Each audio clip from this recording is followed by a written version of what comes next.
So I posted or I started with this video log, and I said in the video that I was going to try to document my journey from here until whenever. Who knows if I'll continue to go, whatever. It depends on, it doesn't matter.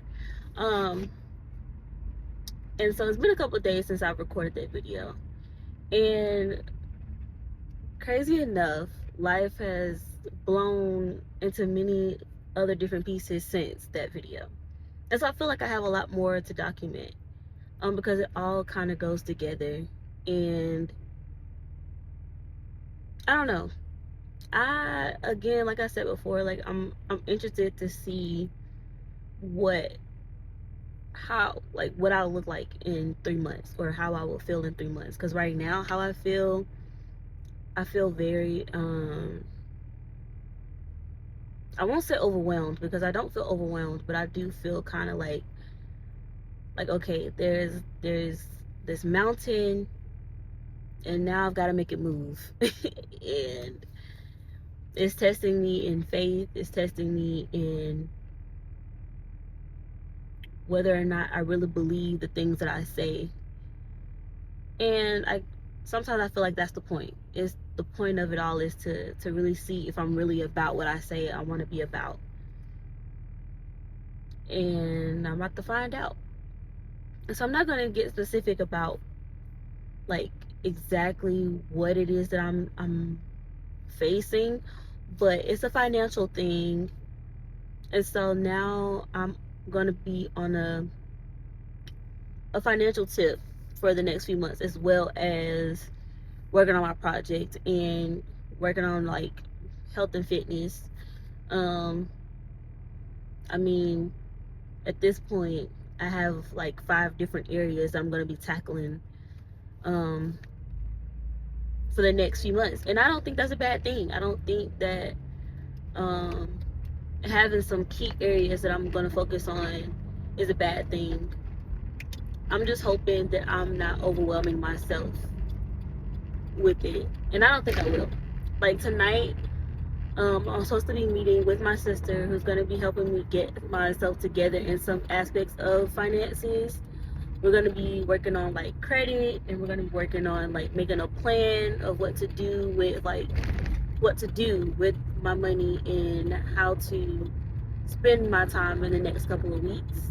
Well, not weeks, but months. But we're going to be working on it starting this week and next week and all that stuff. And so it's really going to take me prioritizing what needs to be prioritized, which I don't think will be difficult, because I really want to see myself do better.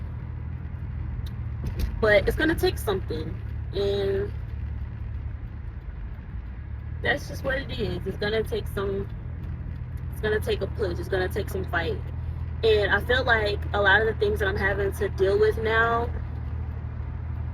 is I'm dealing with it because I've been kind of passive with my own life.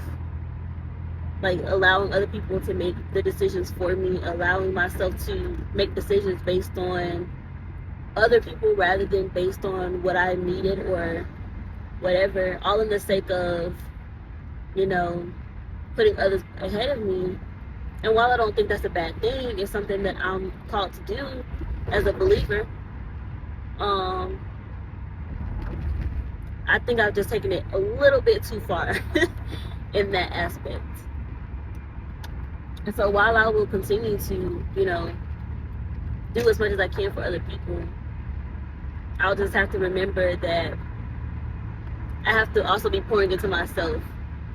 Because I hear this saying, like, you can't pour from an empty cup. And I think that's what I've been doing for a really long time. I've been pouring from an empty cup, wanting to do this and that for people, but really neglecting myself, and then teaching other people to neglect me too. So,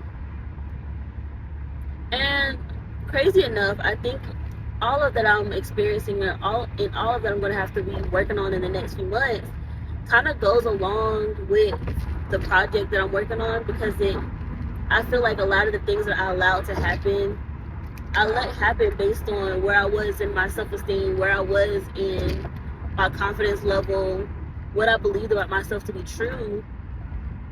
And so once I'm able to deal with it for me, I'll be able to help somebody else and let them know, like, hey, it really matters what you say about yourself and what you believe about yourself.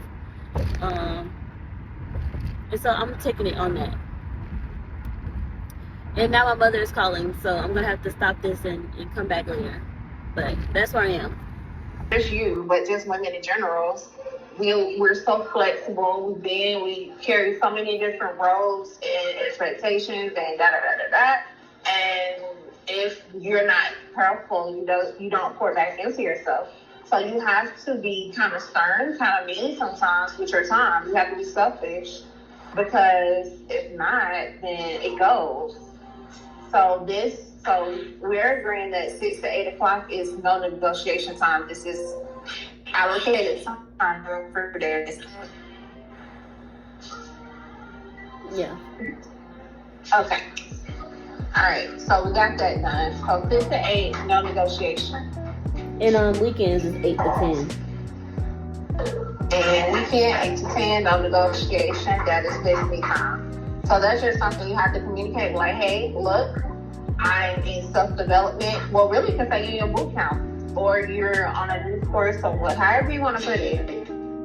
And this is what I need to do for myself to pour into me, because if I don't pour into me, then I won't have anything to give to anybody else. And I think you will find the better version of me. And so I need this time for me and myself, me, God, myself, so forth. So those are no negotiations. Now, like I said before, you have your time schedule here. You went through it. You saw what was good for you. The only thing that you have to do, I would say, try it out for a week and see where maybe you need to pivot.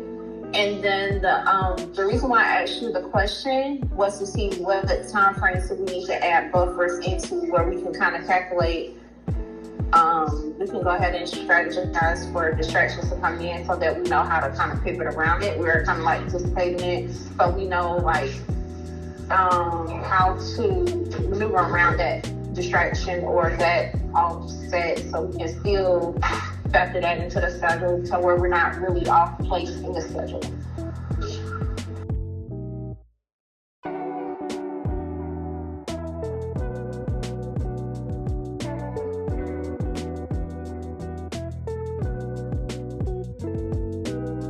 So what you would need to do, because I'm a fast walk, you just kind of take some time and break everything down. If you go to the messages that I sent you and John, when I was messaging both of you guys, I went through the videos. If you go all the way up to the top, where you see she has a pink shirt on, she said, fill out the sweet letters with me. And then also the white one with the white shirt, where she has how to repair your own credit. Any one of those 2 videos, she's gonna go step by step with you. And also, you have the templates that I sent you. You don't have to write anything out. The only thing you're doing literally is putting in you're copying